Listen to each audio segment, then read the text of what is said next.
Have you ever had one of those days where everything feels heavy, and you can't even explain why?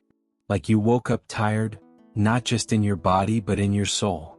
You're doing all the right things, showing up, smiling, pretending you're okay. But deep down there's this weight, a quiet ache. As if you're dragging years of unspoken emotions behind you. And no matter how much you achieve, no matter how many people say, you're strong, you know there's a part of you that's still stuck in the past, still trying to hold it all together. But what if healing doesn't mean fixing anything? What if you didn't need to force yourself to be okay? What if the answer was simply letting go of what you were never meant to hold on to forever? So if you're ready, really ready, to stop surviving and start freeing yourself, then take a deep breath, because you've already taken the first step. Welcome, dear listeners. This is your space to breathe. Today I'm going to unwind the book, Letting Go, The Pathway of Surrender, for you. Now take a second. Put the world on pause, because this moment, it's yours. Whether you're listening from your room, a quiet car ride, or in the middle of chaos, I want you to know, you are not alone. This isn't just a book summary. It's a space to feel what you haven't let yourself feel, to understand yourself more deeply, to give yourself permission, not to fix yourself but to finally exhale. This is one soul reaching out to another. Because maybe, like me, you've realized something. That it's not what we go through that breaks us, it's what we keep holding on to. And this is where the journey begins. Before we dive in, let's take a moment to honor the mind and heart behind this transformational work by Dr. David R. Hawkins. Dr. David R. Hawkins wasn't your average self-help guru. He was a psychiatrist, a spiritual teacher, a man of science and soul. He worked with thousands of patients, from addicts to executives. But more than credentials, Hawkins had something rare. He'd walked the dark corridors of the human mind. He'd suffered, questioned, broken down. And yet he emerged, not bitter but lighter, not hardened but free. He discovered that beyond all the chaos of thought and emotion, there is a stillness. And when we learn how to release what we cling to emotionally, that stillness becomes our life. He called it the pathway of surrender. And that's what letting go is all about. Now let's walk that path together. Part 1. The invisible weight we carry. Let me ask you something personal. When was the last time you felt light?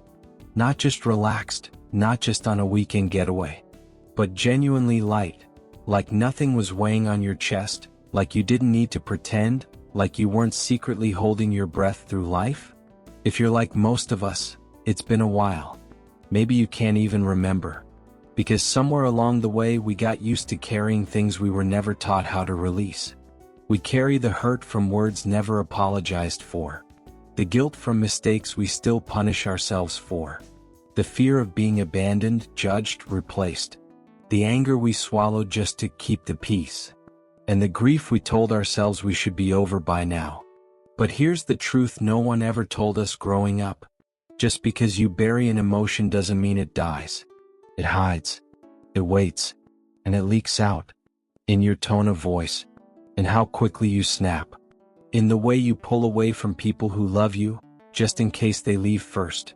It shows up in your body, the tight chest, the constant tension in your neck, the fatigue you can't explain. It shows up in your relationships, the walls you build, the patterns you repeat, the people you attract. You think it's bad luck, or bad timing. But really? It's emotional energy that's never been processed. Dr. David Hawkins says that every emotion we suppress, every time we distract ourselves, deny ourselves, or shame ourselves for feeling something, we store it in our subconscious like emotional clutter. And over time we become heavy. Not because life is too much, but because we never learned how to let go. Think about that. How many times have you told yourself, "I'm fine," when really you were breaking? How many emotions have you intellectually understood, but never actually felt all the way through? We live in a world that teaches us to move on, be strong, stay busy, but not how to heal. And so we carry it, quietly, until we can't anymore. But here's where your journey begins. You don't have to fix everything. You don't have to force joy or fake peace. You just have to start noticing the weight and be willing to release it layer by layer. And this book, Letting Go, gives us the map. This is your first step toward emotional freedom. Not by fighting your feelings, but by finally making space for them. So if right now you're tired of pretending, if you're craving peace that isn't temporary, keep listening. Because what you're about to learn will change the way you live, love, and breathe. Part 2. What letting go really means, and what it doesn't. Let's pause for a moment. What do you usually do when you feel something uncomfortable? Do you distract yourself? Stay busy?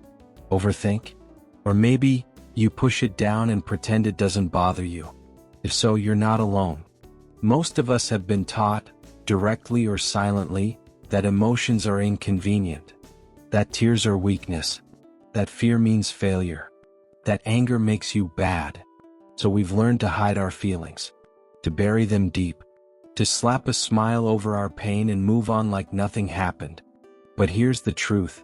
What we bury doesn't disappear. It waits. That emotion you shoved down last year? It's still there. The heartbreak you never allowed yourself to grieve? Still alive inside your chest, just quieter now. And the resentment you've been carrying? It's not gone, it's just showing up in other ways. You see, we were never taught how to release our emotions. We were only taught how to suppress them. And that's where letting go, the method taught by Dr. David Hawkins, changes everything. So what is letting go really? Letting go doesn't mean forgetting. It doesn't mean forcing yourself to feel positive. It doesn't mean saying, it's fine, when deep down it's not. Letting go means allowing. It means giving yourself permission to feel, without resistance, without judgment, without running, without trying to fix it right away. Letting go is about presence. It's about sitting with the emotion, fear, sadness, guilt, grief, and saying, okay, I feel you. I don't like you, but I'm not afraid of you anymore. It's like loosening a clenched fist that's been tight for years. The tension starts to release, not all at once but slowly, breath by breath. Dr. Hawkins explains it so simply yet profoundly. When we surrender to a feeling and allow it to be, it will run its course and disappear as the energy behind it dissipates. Emotions are energy. They're not meant to stay stuck inside you. But when we resist them, they grow stronger. When we allow them, they pass through us. Think of it like this. Imagine you're standing in the ocean. A wave comes toward you. If you try to fight it, resist it, you get knocked down. But if you soften, if you let it move through you, it passes and you're still standing. Emotions are the same. They are waves of energy, and they need movement.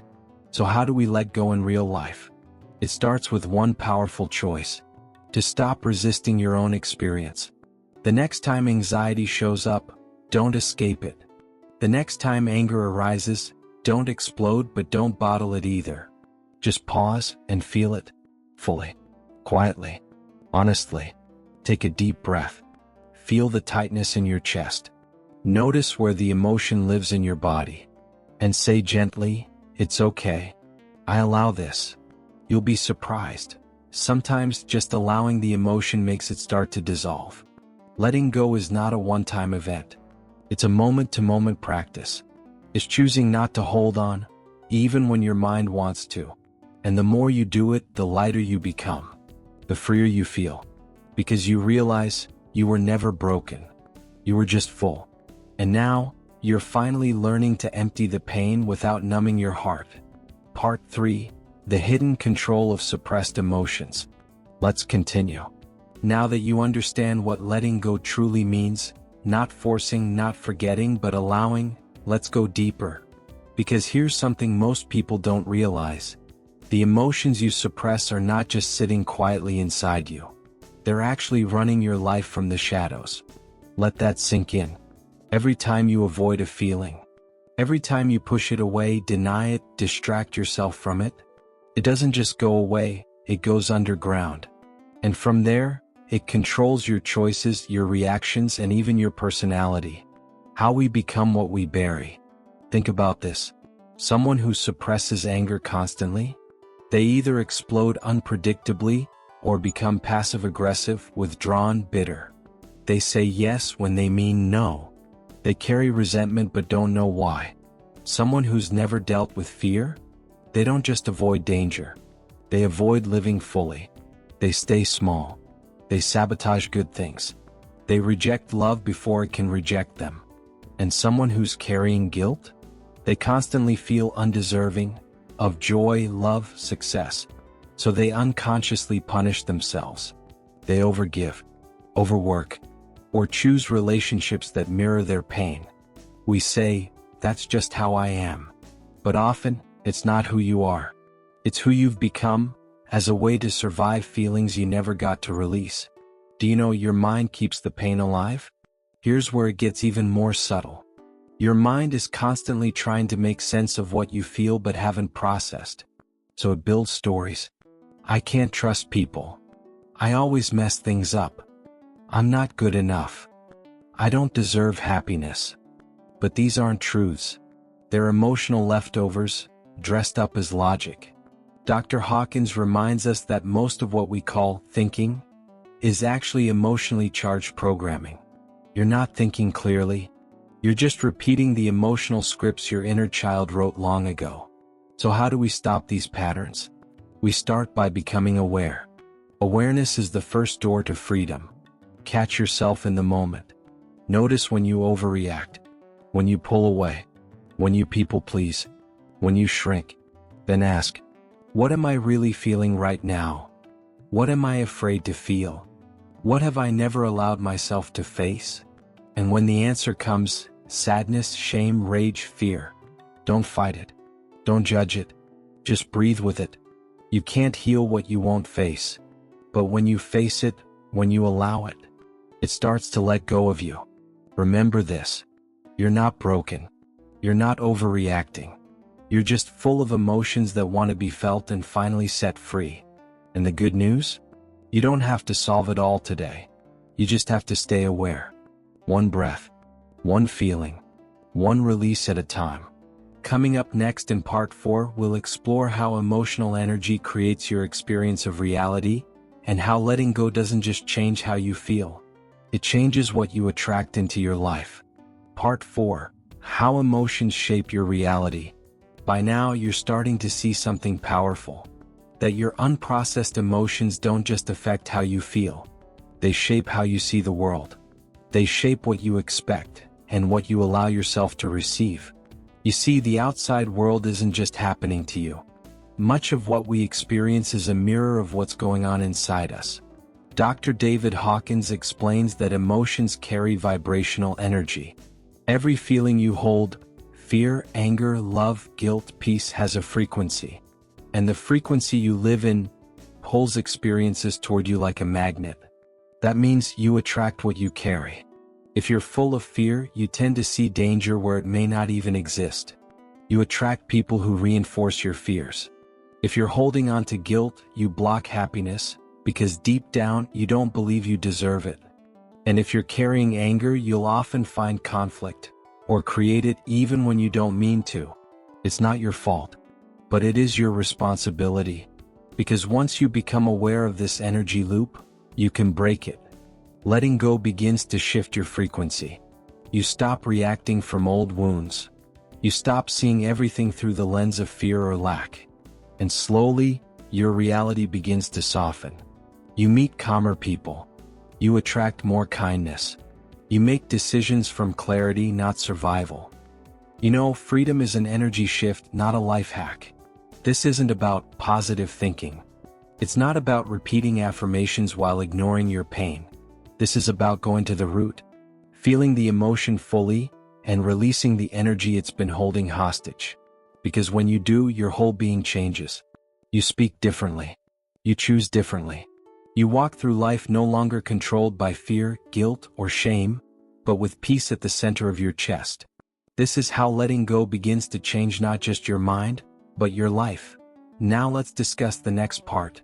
Part 5, the emotional ladder, rising through levels of consciousness. Let's go even deeper now. Because what if I told you? Your entire experience of life, your relationships, your confidence, your success, your peace, is shaped by the emotional state you live in most often? Dr. David Hawkins didn't just talk about emotions. He mapped them. He created a scale of consciousness, a ladder of emotions, showing how each feeling carries a unique energy frequency, and how those frequencies shape our lives. And once you understand this, you'll never look at your emotions the same way again. The lower states, where most of us get stuck. Let's start from the bottom. At the lowest levels are shame and guilt. These are heavy, paralyzing states. You feel unworthy, undeserving, small. Life feels like punishment. Above that is apathy, the I've given up state. No energy, no hope, just survival. Then comes grief, loss, sadness, regret, followed by fear, which fuels anxiety, control, and avoidance. Above that is desire, not healthy wanting but craving, grasping, addiction. Then anger, which gives more energy, but can burn everything if not released. Then pride, which feels strong, but is still based on ego, not truth. Most of society lives trapped between these states, cycling through fear, pride, desire, and anger, over and over. And what's common in all of them? They're reactive, conditional, defensive. They all come from lack. And the higher states, where freedom begins. But once you let go of those lower energies, you rise. You reach courage, the turning point, where you stop blaming and start taking responsibility. Then comes neutrality, where things stop triggering you so deeply. You begin to relax, flow, choose, trust. From there, you enter willingness and acceptance. You stop resisting life. You embrace growth. You show up fully. Then higher still, love, joy, peace, enlightenment. States where you no longer need anything to be okay, because you've found home inside yourself. In these higher frequencies, life feels different. You attract different experiences. You see people differently. You feel free even if nothing outside has changed. Let's analyze your emotional GPS. Now ask yourself gently, where do I spend most of my time emotionally? What state am I living in beneath the surface? Because that's your vibration. That's what you're sending out and pulling in. The beauty of this map is that it's not a judgment, it's a guide. Every time you let go of a lower emotion, you rise a little higher. Every time you surrender control, blame, or fear, you come home to yourself. You don't need to force joy. You just need to stop clinging to pain. And slowly, layer by layer, your entire life begins to shift upward. Now that brings us to our next part. Part 6. Applying letting go in daily life, when it really matters. Let's bring everything we've explored so far into the real world. Because yes, understanding emotions, energy, and consciousness is powerful. But real transformation happens when life gets messy. When someone hurts you. When anxiety grips your chest. When you're overwhelmed and your mind is spinning with 1,000 what-ifs. That's when the practice of letting go becomes real. Letting go in relationships. Let's start with the hardest place to apply this. Relationships. Think about the people who trigger you most. A partner, a parent, a friend, or maybe someone from your past. How often do we try to change them? Make them see what they did. Force closure. Prove our point. But here's the truth. The need to control another person is often a way to avoid feeling what's inside us. What if, instead of fixing them, you allowed the feeling they trigger in you? That jealousy, that hurt, that fear of being abandoned. Just sit with it. Without blame. Without judgment. Let it rise. Let it move. Let it pass. That's how you reclaim your power, by releasing your attachment to being right or being loved a certain way or getting closure. When you let go emotionally, you stop reacting. You stop needing the other person to complete your inner story. You love more freely. Or you walk away more clearly. Either way, you're free. Now let's learn letting go of anxiety and overthinking. What about anxiety? You know that spinning, racing, tight in the chest feeling? The overthinking. The what if this goes wrong spiral. Here's what Dr. Hawkins teaches that most of us miss. Anxiety is not the problem. It's our resistance to anxiety that keeps it alive. We fear the fear. We fight the feeling. We try to fix it with logic, but emotions don't speak logic. Next time anxiety rises, don't try to figure it out. Just pause. Feel the tightness. Let your body tremble if it needs to. Say gently to yourself, I allow this feeling. I don't need to escape it. This softens the emotion. It loses its grip on you. And often, the panic passes quicker than if you tried to push it away. Letting go doesn't mean the fear never comes back. It just means you're no longer afraid of it. And that, in itself, is freedom. Let's learn how to practice letting go step by step. So here's how you can practice this, anytime, anywhere. 1. Become aware of what you're feeling. Don't label it good or bad. Just notice it. 2. Let go of trying to change it. Don't push it down. Don't try to fix it with thoughts. Just feel it fully. 3. Locate it in the body. Is it tightness in the chest? A lump in the throat? Heaviness in your belly? 4. Allow it to be there. Say inwardly, it's okay. I allow this emotion to be here. No story. No drama. Just presence. 5. Stay with it until it moves. Sometimes it softens in seconds. Sometimes it takes time. But trust, it will move if you stop resisting it. This is the process. This is the practice. And with time, it becomes your superpower. Now, coming up next in part 7, we'll explore the hidden gifts of surrender, and how letting go not only frees your heart, but aligns you with something much greater than your fears. Your higher self, your truth, your inner peace. Ready to go deeper? Great. Part 7. The hidden gifts of surrender, coming home to your true self.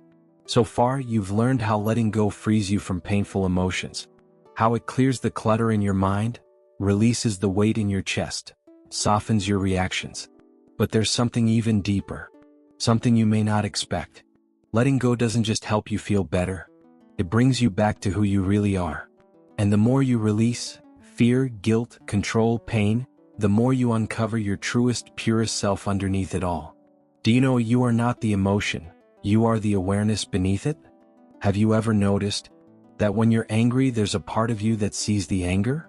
When you're afraid, something inside you witnesses the fear. That part of you, the awareness, the observer, is untouched. It's not reactive. It doesn't panic. It simply sees. Dr. Hawkins reminds us, you are not the emotion. You are the space in which the emotion arises. And when you start to live from that space, everything changes. You don't take things so personally. You stop feeling like a victim of your past. You feel rooted, even when life is chaotic on the surface. That stillness, that strength, that presence, too, was always you. Letting go just revealed it. Surrender isn't weakness, it's real power. Many people think surrender means giving up. But that's not what Dr. Hawkins teaches. Surrender is the opposite of giving up. It's giving in, to truth, to peace, to a higher wisdom within. It's saying, I don't need to fight this anymore. I choose presence over resistance. I choose peace over control. And ironically, when you surrender, you gain more clarity. You make better decisions. You stop reacting from fear and start responding from power. People around you feel it. Your energy shifts. You stop seeking love and start radiating it. You know, the real you is always at peace. 1. Imagine waking up tomorrow and not being afraid of your own emotions, not being ruled by overthinking, not carrying the past like a bag of stones. That's what letting go leads to, slowly, gently. And you don't have to become someone new. You just have to peel away everything that's not you. Beneath the layers of shame, pain, and fear, there is peace. A deep, quiet peace. And the more you surrender, the more that peace becomes your home. And here it brings us to our final part, part 8, where we'll bring it all together, with a practical roadmap for your journey ahead, and a reminder that freedom is not in the distance. It's already inside you, waiting for your permission to rise. Part 8. The journey forward. Letting go as a way of life. So here we are. After all the layers. After all the pain we've peeled back. After all the emotions we've welcomed, felt, and finally allowed to pass through us. You may be asking, what now? How do I keep living this way when the world keeps pulling me back? And the answer is simple yet powerful. You don't try to master letting go in one day. You simply practice it, one emotion, one moment, one breath at a time. Let's gently look back, what you've learned today. Let's take a moment to reflect. In this journey you discovered that emotions are energy, not identity. You feel them, but they are not who you are. That resistance is what keeps pain stuck, and letting go is what sets it free. That every emotion has a frequency, and by surrendering lower states, you naturally rise into higher ones. That you don't need to control people, outcomes, or life, you only need to release your inner attachments. That letting go brings you back to your truest self, calm, aware, powerful, and whole. You've also learned that surrender is not weakness. It's strength. It's clarity. It's alignment with something deeper than fear. Your peace. Your presence. Your soul. This is not the end, it's the beginning. If you take just one thing from this book, let it be this. You are already enough. There's nothing broken in you that needs fixing, only feelings that need freeing. And every time you pause, every time you sit with a feeling instead of judging it, every time you soften instead of tightening, release instead of react, you rise, you shift, you come closer to the version of you that was always waiting to emerge. This is not a theory. This is a practice. And with each practice you become freer. A final word from one soul to another, from me to you, my dear listeners. I want to thank you, not just for your time but for your courage. Because facing your inner world is not easy. Most people avoid it their entire lives. But you leaned in. You listened. You felt. You softened. And that makes all the difference. As you walk forward, remember, you don't need to chase peace. You only need to let go of what's in the way. And when you do, peace will find you. Thank you for being here. If this message touched you, let it live in you. Revisit it when the world feels heavy. Share it with someone who needs light. You are not alone. You are healing. You are whole. And the real you has always been free.